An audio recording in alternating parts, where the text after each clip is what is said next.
السلام علیکم ناظرین، آپ کو او ٹی بی کی ایک اور ایپیسوڈ کے اندر خوش آمدید۔ آج انشاءاللہ ایک بڑا اہم موضوع ہم لے کے ہیں آپ کے سامنے، جو کہ یوم آزادی کے حوالے سے ہم اگست کے اندر ہیں اور اس میں یوم آزادی بھی منایا جاتا ہے، تو اسی حوالے سے کچھ بات ہم کریں گے کہ آزادی کا کیا مطلب ہے اور کیا ہم واقعی آزاد ہیں یا نہیں ہیں۔ تو اس موضوع کے اوپر انشاءاللہ گفتگو کرنے کے لیے ہمارے پاس ایز یوزول ڈاکٹر صاحب ہیں، ڈاکٹر عبدالبصیر قاضی، اور آج ایک خاص ہم نے ایک خاص گیسٹ کو بھی مدعو کیا اپنی پوڈ کاسٹ کے اندر، جن کا نام ہے جمیل۔ آپ کراچی سے ہیں اور سوشل میڈیا کے اوپر لکھتے رہتے ہیں، پوڈ کاسٹ بھی کرتے ہیں، تو مختلف موضوعات کے اوپر، تو انشاءاللہ آج ان سے گپ شپ ہوگی اس موضوع کے اوپر۔ تو بسم اللہ کرتے ہیں، اپنے موضوع کی طرف آتے ہیں۔ تو سب سے پہلے تو ڈاکٹر صاحب، اس آزادی کا آج کل کافی ایک ماحول بنا ہوا ہے، جھنڈے بک رہے ہیں اور اس کی تقریبات بھی ہوتی ہیں ہمارے یہاں، اور مختلف جگہوں پہ اسکولز میں، کالجز میں اس ایونٹ کو، اس دن کو منایا جاتا ہے۔ لیکن ساتھ ساتھ ایک بحث بھی جنم لیتی ہے، مختلف حلقوں کے اندر لوگ بات کرتے ہیں کہ جس طرح کے حالات میں ہم جی رہے ہیں، جس طرح کی چیزیں ملک کے اندر چل رہی ہیں، ملک سے باہر چل رہی ہیں، امت کے جو حالات ہیں، جو لوکل گورننس کے حالات ہیں، تو انسان سوچنے مجبور ہوتا ہے کہ کیا ہم واقعی آزاد ہیں؟ تو آپ کا اس پہ کس طرح اس کو آپ دیکھتے ہیں؟ مجھے لگتا ہے کہ ہم آزاد تو دور کی بات، ہم تو اس وقت غلامی کے بھی کسی بڑے ہی نچلے درجے پہ گر چکے ہیں، اگر ہم اپنی بحیثیت قوم بات کریں۔ اور میرے خیال میں اس کی ایویڈنسز بہت ساری ہیں۔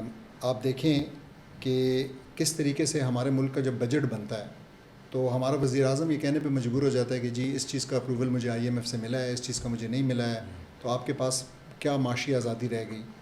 اسی طریقے سے اور بہت ساری چیزوں کے اندر ہم دیکھتے ہیں ہمارے جو لیڈران ہیں وہ کس طریقے سے ویسٹ کے تلوے چاٹنے کے لیے مغرب کے، کبھی امریکہ پہنچے ہوتے ہیں، کبھی یورپ پہنچے ہوتے ہیں، کبھی برطانیہ میں بیٹھے ہوتے ہیں اور وہاں سے باقاعدہ طور پہ ڈکٹیشن لے رہے ہوتے ہیں۔ اسی طریقے سے ابھی ریسنٹلی ہماری حکومت نے ٹرمپ کو جب نامینیٹ کیا، ایک انتہائی مذاق خیز سی بات تھی کہ ایک اتنے بڑے فرعون کو، اتنے بڑے قاتل کو، ایک جینوسائیڈ کے سپورٹر کو وہ نوبیل پیس پرائز کے لیے نامینیٹ کر رہے ہیں۔ تو مجھے تو کہیں پہ کوئی ایسی آزادی والی بات نظر نہیں آتی۔ آخر میں یہ کہوں گا کہ دیکھیں اس ٹائم پہ میری سمجھ کے مطابق اس پوری قوم کی، ہر پاکستانی کی، امت کی بات ابھی چھوڑیں، پورے ہر پاکستانی کی ایک بڑی شدید ڈیمانڈ ہے اپنے ملک سے، اپنی حکومت سے اور اپنی افواج سے کہ وہ جائیں اور جا کر جیسے تیسے ہو سکتا ہے وہاں پہ غزہ کے اندر جو بھوک سے بلکتے بچے ہیں، جو بموں سے مارے جانے والی خواتین ہیں، ان کی عزت، آبرو، جان، مال کو بچایا جائے۔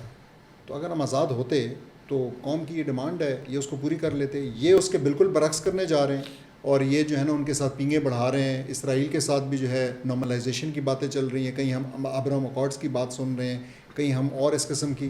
تو میرے خیال میں آزادی سے انفارچونیٹلی ہم پریکٹیکلی اس وقت دور نظر آ رہے ہیں۔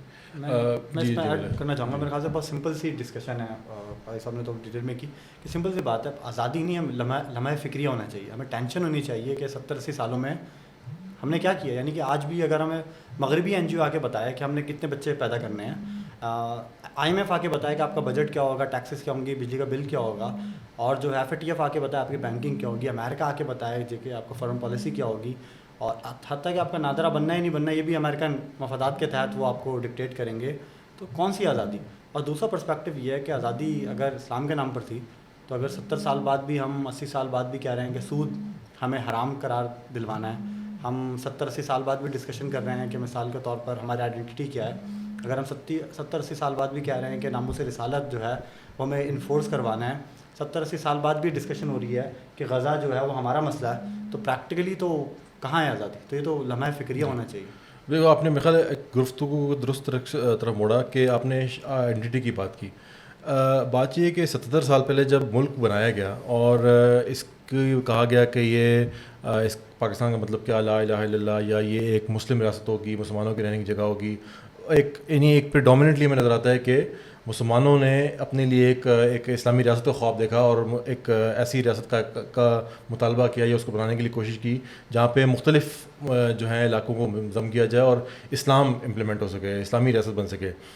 آج ہم جب دیکھتے ہیں تو نظر آتا ہے کہ جو پاکستانی آئیڈینٹی ہے وہ بن نہیں پائی، یعنی اس کے اوپر جو قومیت ہیں، مختلف لسانی جو ڈیمانڈز ہیں وہ اس کے اوپر حاوی ہیں، اور ہر بندہ جو ہے وہ اس سے وہ خائف ہے کسی نہ کسی فارم میں. بلوچستان کی بات کر لیں, تقریباً رقبے کے لحاظ سے آدھا ملک بنتا ہے, وہاں پہ آج کوئی لوگوں کے لیے جانا مشکل ہے مین لینڈ سے.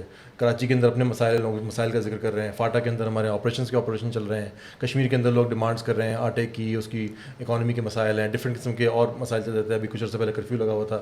تو کیا وجہ ہے کہ کیا ہم ایک اپنی اینٹی کریٹ نہیں کر پائے, یا پھر گورننس کا صرف مسئلہ ہے, گورننس صحیح طرح نہیں ہو پائی, اس وجہ سے لوگوں نے اپنا ٹرسٹ لوز کر دیا؟ یعنی آپ دھوکہ دیکھیں نا, 1947 سے پہلے گفتگو یہ ہوئی جو تحریک پاکستان کی تھی کہ مسلمان اور ہندو دو الگ الگ قومیں ہیں, two nation theory. Two nation ہے, دو نظریات ہیں, دو قومیں ایک نہیں ہیں. 1947 کے بعد تقریریں شروع ہو گئی کہ یہاں پر جو بھی ہے وہ ایک قوم ہے. جی, آپ you will cease to be Hindu اور مسلم اور کرسچن, یہ ڈسکشن شروع ہو گئی.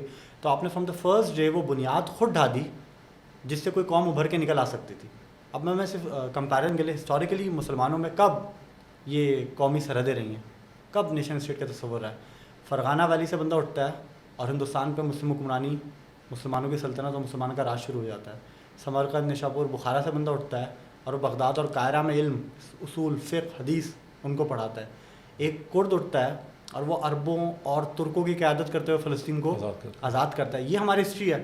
اور آج ہمیں کہا جا رہا ہے کہ یہ بارڈر کے اندر جو ہے تم پاکستانی ہو, تو پاکستانی کی کوئی آئیڈینٹی نہیں ہے نا, نیشن اسٹیٹ ویسے بھی کوئی ہسٹری نہیں ہے. ایک پرسپیکٹو یہ. دوسرا, ہم اس سے وحدت یا اس سے لوگوں کو جوڑیں گے کیسے, میرا سوال تو یہ ہے. یعنی کہ یہ وہ تصور ہے جس نے امت کو توڑا ہے. خلافت عثمانیہ کو کیسے توڑا گیا؟ نیشنلزم کے ذریعے.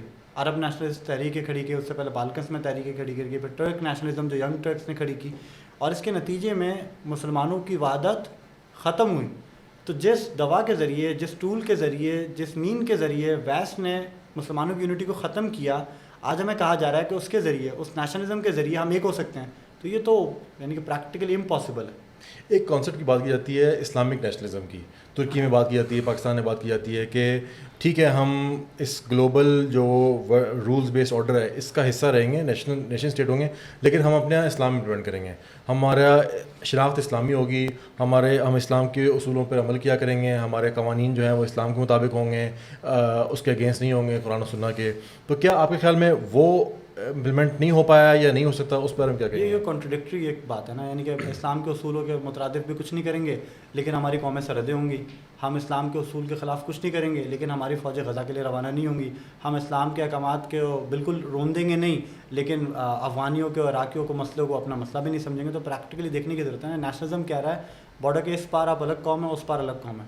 بارڈر کے اس پار کا سیکورٹی تحفظ آپ کا مسئلہ ہے, اس پار آپ کا مسئلہ نہیں ہے. اس تصور کے ساتھ اسلام کیسے چل سکتا ہے؟ یعنی تھوڑی دیر کے سوچیں نا, رسول اللہ صلی اللہ علیہ وسلم عربی, سلمان فارسی, یہ ہماری ہسٹری ہے. جی, آپ سوچیں آج اگر ہم پاکستان ہوتے اور رسول اکرم صلی اللہ علیہ وسلم مدینہ میں ہوتے تو کیا پاکستانی نیشنلزم کے ذریعے یا اسلامک نیشنلزم کے ذریعے ترکی میں, پاکستان میں, کویت میں, قطر میں کوئی ہیلپ آؤٹ کر سکتا ہے رسول اکرم صلی اللہ علیہ وسلم کو؟ جی, ہم کہتے ہیں وہ عربی ایک تحریک ہے, وہ عرب کی تحریک ہے. ہم اگر ان کی انٹرنل میٹرز میں دخل اندازی کریں گے تو ہمارے فارن افیئرز میں معاملات خراب ہوں گے. تو بالکل پیتھیٹک سا تصور ہے جو ہمیں گلے سے اتروانے کے لیے اسلام کا نام لے جاتا ہے. آج میں ایک خبر دیکھی الجزیرہ پہ جس میں لکھا ہوا تھا کہ ایران کے حوالے سے کہ ایران نے ابھی 1 ملین افغان ریفیوجیز کو بے دخل کیا. تو اس پہ لکھا ہوا تھا کہ Iran has expelled 1 million foreign illegal immigrants. تو میں سوچتا کہ فورن ہیں, الیگل ہیں, یہ بالکل صحیح ایکسپلین کرتا ہے اس چیز کو. ڈاکٹر صاحب اس پہ آتے ہیں کہ کیا جب ہم بات کریں اس وقت کہ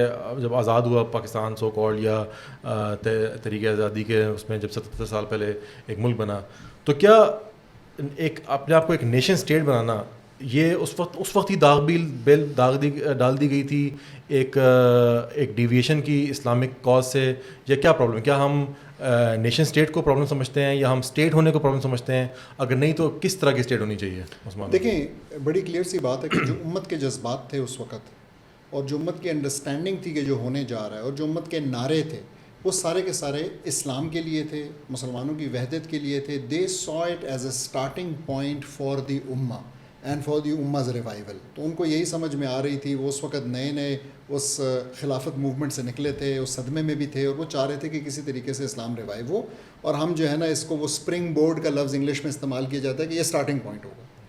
لیکن جن کے بھی ہاتھ میں اس ملک کی باغ دوڑ آئی انہوں نے کلیئرلی ہمارے ساتھ، امت کے ساتھ، اس ملک کے باشندوں کے ساتھ دھوکہ کیا. اس میں کوئی دو رائے نہیں ہونی چاہیے. تو انہوں نے جو خواب تھا ان کا ایک اسلامک یونٹی کا، اس کو چکنا چور کیا. اور اس کو چکنا چور کرنے کے لیے انہوں نے ظاہر ہے کہ یہ نیشنلسٹک آئیڈینٹی دی. جیسا آپ نے کہا اس کا اسلام سے دور دور کوئی تعلق نہیں ہے، بلکہ اگر آپ بہت زیادہ پیچھے چلے جائیں تو یہ ایک وہ ویسٹفیلین ٹریٹی سے نکلی ہوئی چیز ہے. اور مزید اگر آپ آگے دیکھیں تو جو سائکس اینڈ پیکٹ ایگریمنٹ ہوا تھا جو ان دو بیوروکریٹس کے درمیان، ایک فرینچ اور ایک برٹش، تو وہ مسلمانوں کی یہ خلافت کے جو عرب لینڈس تھے ان کو ڈیوائڈ کرنے کے لیے ہوا تھا.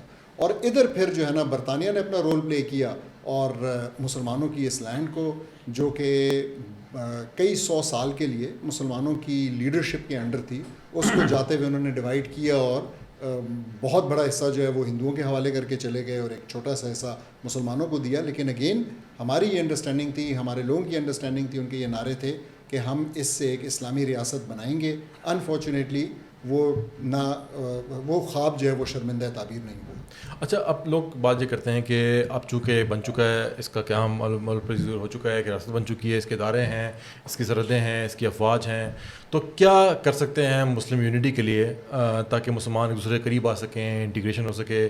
کیا کوئی OIC کو مزید فعال بنایا جائے؟ کیا یورپین یونین جیسا کوئی بلاک بنایا جائے جس کے اندر تمام مسلمان ممالک اکٹھے ہوں، اکٹھی بینکنگ ہو، اکٹھی افواج ہو؟ تو کیا یہ سولوشن ہے؟ اچھا، یہ بڑا اچھا سوال ہے. میں اکثر نوٹ کرتا ہوں، مختلف پوڈ کاسٹ پہ جاتا ہوں تو وہاں پہ ہمیشہ ایسی ہی سجیشنز آتی ہیں.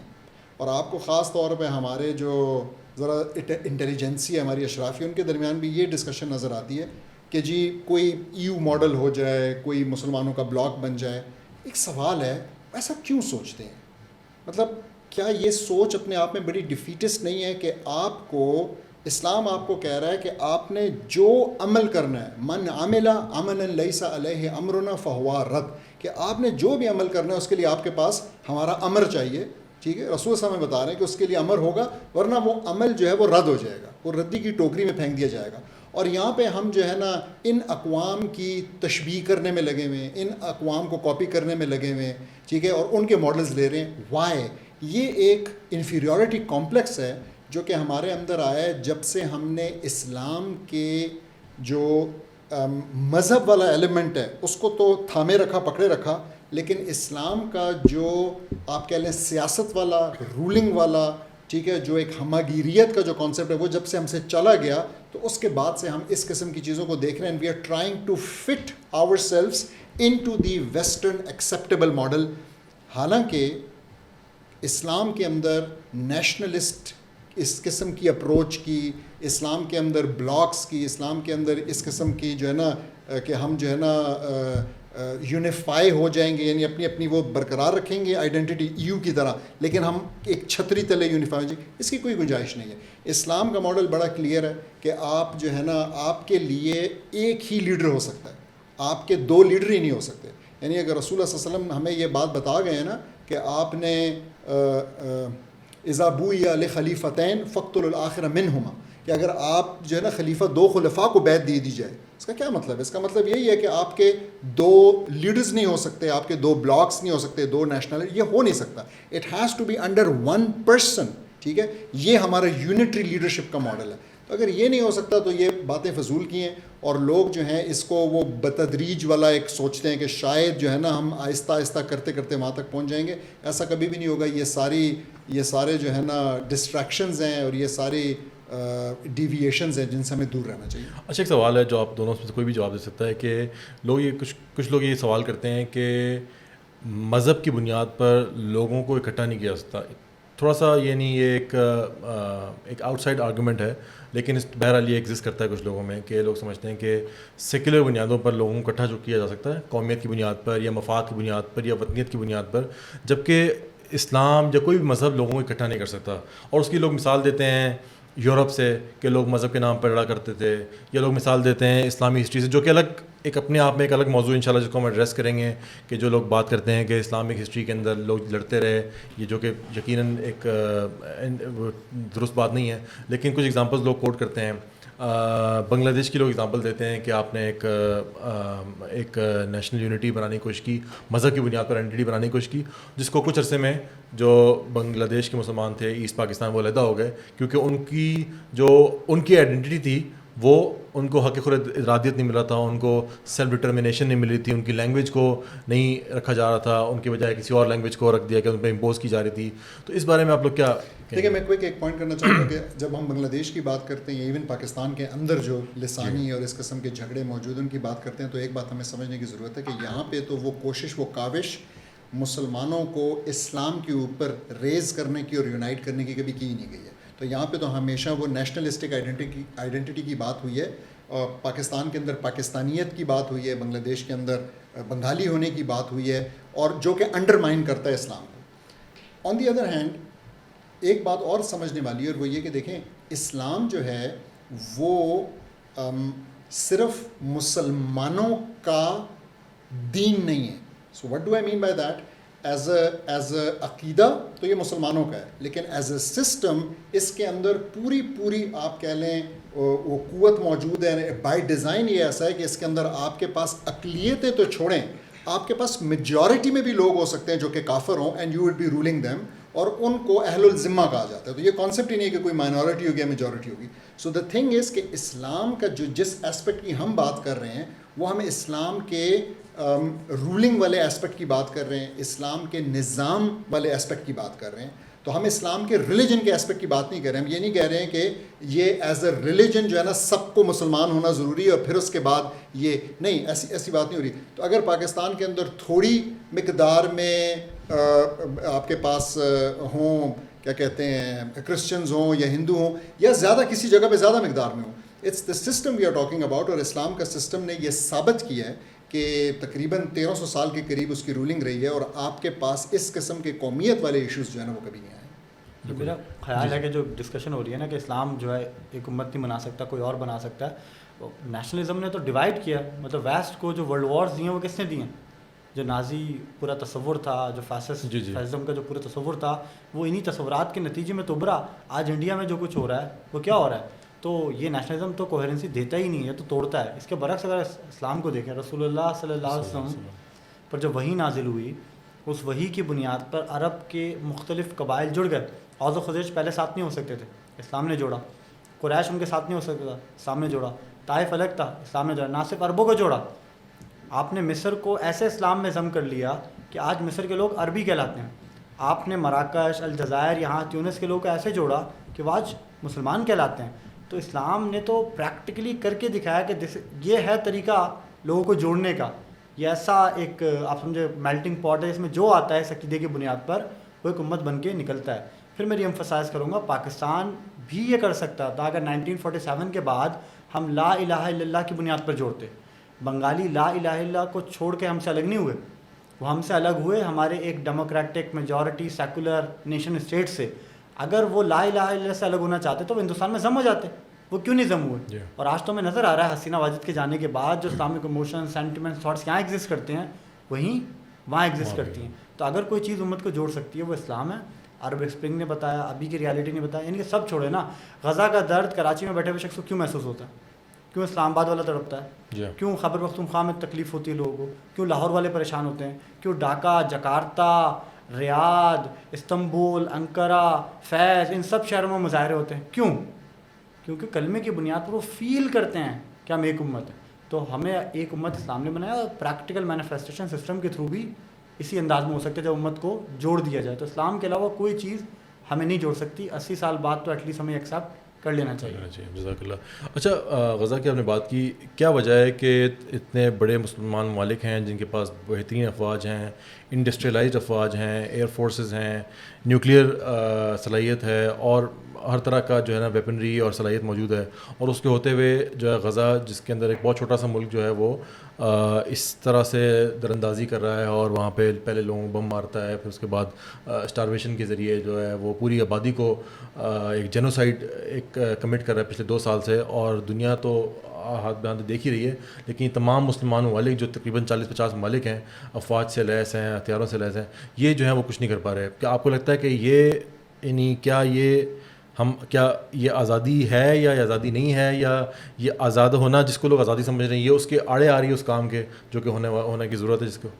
میرا خیال ہے اگر دیکھیں لاہور پہ آج اگر اٹیک ہو جائے تو کیا کوئی ڈسکشن ہوگی کہ ہمارے پاس فوجی قوت نہیں ہے, انڈیا کی GDP بڑی ہے, کوئی ڈسکشن نہیں ہوگی. آپ کیا کریں گے؟ بلکہ نہیں ہوئی نا, جب اٹیک ہوا تھا آپ نے کہیں بھی یہ ڈسکشن نہیں دیکھی کہ ہمیں بائیکاٹ کرنا چاہیے, ہمیں یہ کرنا چاہیے, وہ کرنے, کوئی بھی نہیں, کسی فتوے کا بھی انتظار نہیں کیا گیا. کیوں نہیں کیا گیا؟ اس لیے کہ یہ نیشنلزم نے یہ کلیئر کیا ہوا کہ اس بارڈرز کے اندر جو کچھ ہو رہا ہے تو وہ اس کو ہم نے ضرور ڈیفینڈ کرنا ہے. ایگزیکٹلی. تو آپ نے ریٹیلیٹ کیا. غزہ میں اٹیک ہوتا ہے, ہم کیا ایکسکیوز لے کے آتے ہیں؟ ہماری تو نیوی کی کیپبلٹیز نہیں ہیں, ہماری تو ایئر فورس نہیں ہے, ہماری تو سرحد نہیں ملتی ہے, وغیرہ وغیرہ. یہ اصل میں ایکسکیوزز یہ نہیں ہے, ایک مینٹالٹی ہے, ایک ذہنی طور پر آپ نے تسلیم کر لیا ہے کہ لاہور میرا مسئلہ ہے, لاہور میری زمین ہے, لاہور کی جانیں میری جانیں ہیں. اور جب غزہ میں ہو رہا ہے تو شاید میں اس سے لاپرواہ ہو سکتا ہوں. یہ میں اپنی ہماری جو پولیٹیکل ایلیٹ ہے, جو ملٹری ایلیٹ ہے, جو بیوروکریٹک ایلیٹ ہے, میں ان کی مینٹلٹی کی بات کر رہا ہوں کہ وہ کہتے ہیں یہ ہمارا مسئلہ نہیں ہے. تو یہ جو نیشنلزم ہے پریکٹیکلی اس نے اس طرح میں ڈیوائڈ کیا ہے کہ امت کی نسل کشی ہو جائے, ہم نہیں ہلتے. یعنی کہ آپ سوچنے کی بات ہے نا کہ ایک کافر جو ہے وہ یوکرین کے لیے موو کر جاتا ہے, مفاد ہو یا کچھ بھی ہو, وہ موو کر جاتا ہے, اور ہمیں کیا کہا جاتا ہے کہ ہم تو نہیں کر سکتے. کیوں؟ کیونکہ ہم نے کہا کہ ہم ایک پاکستانی ہیں, وہ فلسطینی ہیں, وہ ایرانی ہیں, وہ افغانی ہیں, وہ عراقی ہیں. تو یہ جو کانسیپٹ ہے اس نے تو امت کو بہت توڑا ہے, بہت خطرناک حد تک, کہ اس حد تک کہ قتل عام ہو تو آپ خاموشی سے بیٹھ کے اس کو برداشت کریں. ابھی اب غزہ کی بات کریں گے, مجھے افغان ریفیوجیز یاد آ رہے ہیں. جی ہے نا, وہاں جانا تو بہت دور کی بات ہے, جو یہاں ہیں ہم ان کے ساتھ کیا کر رہے ہیں؟ جی ہم ان کو نکال کے واپس بھیج رہے. کیوں؟ کیونکہ وہ افغانی ہیں. تو اس کانسیپٹ کو رد کرنا اس لیے اور امپورٹنٹ ہو جاتا ہے کہ پریکٹیکلی امت کو ایکشن سے روکنے والی چیز جو ہے وہ نیشنلزم. اور یعنی شاید تھوڑی سی بات کڑوی ہے, لیکن کیا یہ ہم کہہ سکتے ہیں کہ غزہ آج اس حال میں اس لیے ہے کیونکہ ہم آزاد ہیں؟ غزہ اس حال میں اس لیے ہے کیونکہ ہمارے پاس اپنے جھنڈے پکڑے ہوئے ہیں, ہم نے اپنی سرحدیں پکڑی ہوئی ہیں, ہم نے اپنے ترانے پکڑے ہوئے ہیں, اور ہم نے اپنی نیشنلسٹک افواج بنائی ہوئی ہے. غزہ اس لیے اس حالت میں ہے. تو مطلب, اور وہ یہ اگین یہ آزادی کا ایک ڈھونگ ہے. دیر از نو آزادی ایٹ آل. یہ آزادی نہیں ہے, یہ غلامی ہے, جیسے ہم نے شروع میں بتایا. اور اس غلامی کی وجہ سے جس کو ہم نے بڑی خوشی خوشی گلے لگایا ہوا ہے. اور میں آج کی پوڈ کاسٹ کے توسط سے یہ کہنا چاہوں گا لسنرز کو کہ دیکھیں, اگر آپ کو جو آپ نے ٹی وی کی اور موبائل کی اسکرینز پہ تصویریں اور ویڈیوز دیکھی ہیں اپنے فلسطینی بہنوں کی اور بھائیوں کی, ان کے نا وہ ڈھانچے جیسے جسموں کی, اور آپ کو تکلیف ہوئی اور آپ نے بموں سے اڑتا ہوا لوگوں کو ہوا میں دیکھا اور آپ کو برا لگا ہے, تو پھر وقت آ گیا کہ آپ کویسچن کریں اس جھنڈے کو جو کہ آپ کو انگریز نے تھمایا ہے. یہ جھنڈا اصل میں آپ کے دماغ اور پاؤں دونوں کے اوپر ایک بیڑی کی طرح لگا ہوا ہے. تو یہ آپ کو موو بھی نہیں کرنے دیتا اور آپ کو اس چار دیواری سے, اس پنجرے سے باہر سوچنے بھی نہیں دیتا. تو جب آپ انشاءاللہ اس سے باہر نکل سکیں گے, آپ کی سوچ اس لگائی ہوئی امیجنری لکیروں سے باہر جائے گی, تو تب ہمیں آزادی حاصل ہوگی, نہ کہ ان چار دیواریوں اور ان لگائی ہوئی لکیروں کے اندر. تو ریفریش کروں بات کو, تو اصل میں غزہ مقبوضہ اس لیے ہے کیونکہ اصل میں اسلام آباد اور پنڈی اور قاہرہ جو ہیں وہ مقبوضہ علاقے ہیں. اصل میں جب اسلام آباد آزاد ہوگا, جب پنڈی آزاد ہوگا, جب قاہرہ آزاد ہوگا, جب ریاض آزاد ہوگا, جب تہران آزاد ہوگا, اصل معنی میں آزاد ہوگا, جو ہم نے ڈسکشن ابھی ڈاکٹر صاحب نے کی, تب جا کے غزہ آزاد ہوگا, اس سے پہلے نہیں ہو سکتا. تو اصل میں تو ابھی ہمیں اپنی لبریشن موومنٹ کی ضرورت ہے, ہم اپنے آپ کو لبریٹ کرائیں, اس کے بعد پھر انشاءاللہ ہم غزہ کو اصل میں لبریٹ کرا سکتے ہیں انہی ریسورسز کے ساتھ, انہی کیپبلٹیز کے ساتھ. جزاک اللہ. میں ایک اختتام کی طرف ہم چلتے ہیں انشاءاللہ. میں اس میں ایک چھوٹا سا ایک کلپ میں نے ایک سنا آن لائن, ایک شیخ تھے, وہ عرب شیخ تھے, تو وہ کسی پوڈ کاسٹ میں اپنا کوئی واقعہ سنا رہے کہ میں کسی بندے کے سامنے جو عرب رجیمز ہیں, ڈکٹیٹرشپس ہیں, ان کی برائی کر رہا تھا, ان کے انیکشن, ان کی جو ظلم ہے اس کی برائی کر رہا تھا. تو کوئی بندہ جو تھا جو ان رجیم میں سے کسی ایک میں رہتا تھا, تو وہ تعریف کر رہا تھا, دیکھو کتنی اچھی سڑکیں ہیں, کتنی اچھی عمارتیں ہیں, کتنا اچھا بزنس انوائرمنٹ ہے, کتنی سہولیات ہیں. تو انہوں نے کہا, میں نے صرف اس کو 5 الفاظ کہے کہ the animals living in a barn are very happy, are very comfortable. تو کہتے ہیں میں نے اس کو صرف یہ کہا کہ آج جو لوگ سمجھتے ہیں کہ ہمارے, دیکھیں کچھ لوگ ایون یہاں تک کہتے تھے کہ دیکھیں پاکستان آزاد ہے، اس آزادی کا قدر کریں تبھی ہم، کیونکہ ہم سیریا نہیں بن رہے، ہم فلسطین نہیں بن رہے، ہمارے پاس یہ چیزیں ہیں. تو اصل میں لوگوں کو یہ اپنا پیراڈائم شفٹ کرنے کی، ایک پرسپیکٹیو چینج کرنے کی ضرورت ہے کہ جس کو آزادی، جس کو دیکھ کے وہ بڑے خوشی گلے لگا رہے ہیں، اصل میں یہ وہ چیز ہے جو کہ ہمیں ٹرولی آزاد ہونے نہیں دے رہی، جس کی وجہ سے ہمارے بہن بھائی جو ہیں وہ ظلم و ستم کا شکار ہیں، اور ہماری جو آئیڈیالوجیز کو ہم ہولڈ کرتے ہیں وہ اس کو آزادی بالکل بھی کنسیڈر نہیں کرتی. آپ کچھ کہنا؟ میں بس پرسپیکٹیو جو آپ کہتے ہیں میرے خیال سے پرسپیکٹیو دینے کی ضرورت ہے. اگست کا مہینہ چل رہا ہے، 14 اگست کو پاکستان بنا تھا. 26 اگست کو کئی سو سال پہلے سلطان ارسلان نے رومن ایمپرر کو قیدی بنایا تھا. یہ ہوتا ہے ایک آزاد حکمران کے کرنے کے کام. کیا ہم تصور کر سکتے ہیں آج ہم ٹرمپ کو غزہ میں نسل کشی کرنے پر قید کر لیں؟ ہم تو تمغے دے رہے ہیں اور لے رہے ہیں اور خوشی خوشی ریسیو کر رہے ہیں کہ یار ہمیں عزت مل رہی ہے. تو یہ مینٹیلٹی جو ہے یہ پرسپیکٹیو آج جو ایگزسٹ کر رہا ہے اس کو تبدیل کرنا ہے اور اسلامک پرسپیکٹیو لے کے آنا ہے کہ اصل میں آزادی کیا ہوتی تھی. ہم تو دنیا کو رول کرتے تھے، یہ ہوتی تھی آزادی. ہم فرانس کے مسائل کو، سویڈن کے مسائل کو ریزالو کرتے تھے، یہ ہوتی تھی آزادی. ہمارے ویک دور میں آٹومن سے ویک تھے تب ان کی ایک ولایہ کو امریکن جزیہ دے کے اپنی کشتیاں گزارتے تھے موراکو کے پاس. یس یہ ہماری ہسٹری ہے. اور آج ہم نیشن بارڈر کے اندر خود کو قید کر کے سمجھ رہے ہیں کہ اگر ہم ایک دن مل گیا، ایک ترانہ مل گیا، ایک جھنڈا مل گیا تو ہم آزاد ہیں. تو اصل میں ہمیں اپنے آزادی کے پرسپیکٹیو کو بالکل چینج کرنے کی ضرورت ہے. میلکلم ایکس نے اس بات کو جو آپ نے بھی کہی نا، اس نے بھی بڑے اچھے طریقے سے 2 الفاظ میں بیان کیا، اور اس نے کہا کہ ایک ہوتا ہے ہاؤس نیگرو اور ایک ہوتا ہے فیلڈ نیگرو. اور اگر ہم سوچیں نا تو انفارچونیٹلی ہماری مثال بھی آج ان ممالک کے اندر وہ ہاؤس نیگرو والی بنی ہے کہ ہم اس بات پہ خوش ہیں کہ ہمیں کچھ سہولیات ملی ہوئی ہیں، لیکن اوور آل جو آزادی کا کانسیپٹ ہے وہ تو ہم سے چھن چکا ہے. جی. اور انٹرسٹنگلی اگست کے اندر ہی ایک اور ابھی ریسنٹلی ہمارے سامنے واقع ہوا تھا، جو افغانستان کی جو لبریشن تھی، جو آکوپیشن فورسز تھیں، انہوں نے وہاں سے ایگزٹ کیا اور افغانستان نے ایک آزادی ڈکلیئر کی اور وہاں پہ طالبان حکومت واپس آئی اور انہوں نے اپنا ایک وہ کیا. تو میں سمجھتا ہوں کہ جب آزادی کی ہم تھنکنگ کر رہے ہیں، جب بات کر رہے ہیں، تو ہمارے بالکل پڑوس میں جو ہمارا بھائی ملک جو ہمارے وہاں لوگ ہیں تو ہمارے ساتھ ہی آزادی، تو ہماری ریئلٹی آلموسٹ سیم ہے. تو میرے خیال ہے جو آزادی کے اوپر جو تفکیر کی ضرورت ہے وہ ان 50 کے 50 ممالک کو ضرورت ہے، لیکن بہت ساری سملیرٹیز ہیں افغانستان اور پاکستان کے. تو میرے خیال ہے جب ہم آزادی کے تصور کی بات کریں یا جو گلوبل ویژن کی بات کریں کہ ہم کیا کیا کر سکتے ہیں، تو شاید ہم سیم لیگ میں فالو کرتے ہیں. کہ اگر ہم اقصیٰ کی بات کریں تو افغانستان بھی آزاد ہوا تھا اسی ٹائم پہ، تو انہوں نے بھی اس کے بارے میں کچھ نہیں کیا. افغانستان بھی اسی گلوبل ورلڈ آرڈر، اسی رولز بیس آرڈر کا حصہ بننے کے لیے کوشاں ہے، اسی ٹریڈ، اسی جو رولز بیس آرڈر ہے اس کی تمام چیزیں ہیں، اس کی UN کا حصہ بننے کے لیے وہ تیار ہے. وہ اپنی ایکسیپٹنس چاہتا ہے کہ تمام ملکوں میں کس طرح سے ایکسیپٹ کر لیں. تو یہ اصل میں یہ وہی مزید بیڑیوں کو بار بار پہننے کی والی بات ہے جو کہ باقی ممالک نے پہن لی ہیں. تو اسی بات کے ساتھ انشاءاللہ ہم آج کی ایپیسوڈ کو اختتام کی طرف لے کے جاتے ہیں، اور اس میسج کے ساتھ کہ اصل میں جس چیز کو ہم آزادی سمجھتے ہیں، کیا وہ واقعی آزادی ہے یا وہ اصل میں غلامی کا طوق ہے؟ صرف اس کا شاید نام یا اس کا جو رنگ ہے وہ چینج ہو چکا ہے. جزاک اللہ.